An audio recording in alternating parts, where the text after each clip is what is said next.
Hi, welcome to this edition of Design Tips by Joa Designs. In this session, we will be going through tips and tricks to get you started on SolidWorks.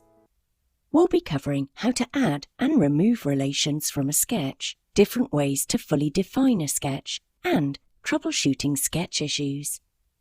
If you haven't yet, please watch the previous video part 1 and 2 to get you up to speed.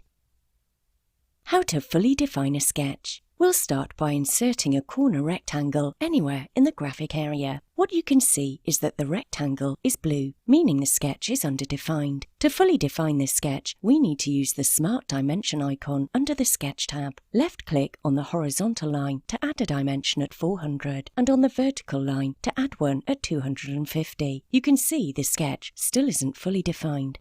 Adding relations. To fully define a sketch, we need to add relations relative to the origin. Assuming we want to keep the sketch where it is, we'll need to dimension it relative to the origin. Left-click on the line and then the origin. You'll notice the line is now black, meaning it's defined. We'll just change that dimension too. We now need to centralize the box. Hover over the line. An orange dot will appear. Click on it. Press Ctrl on your keyboard and click on the origin, then add the horizontal relationship by using the icon which appears or by using the Features Properties Manager area to add the relation. Your sketch is now fully defined because it has relationships vertically and horizontally to the origin.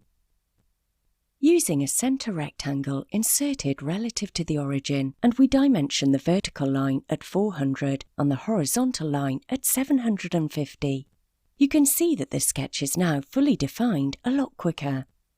The reason for this is because SolidWorks has automatically added our coincident relations into the center of our rectangle. If you click on the vertical line, you can also see the icon for this relations. Your existing relations relative to this line can also be seen in the Features Properties Manager area.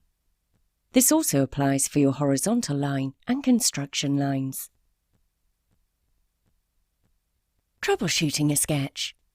Assuming we had over-defining errors on this sketch and we wanted to find out what was causing it, we can troubleshoot by clicking on the Display Delete Relations icon within the Sketch tab. This will show us all the relations on the sketch, like so.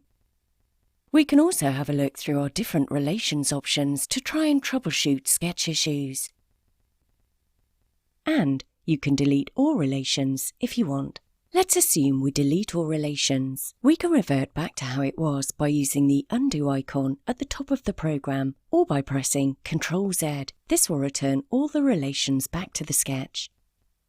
Thank you for watching this edition of Getting Started with SolidWorks by Joa Designs. In the next edition, we will be going through how to add solid modeling features. See you soon.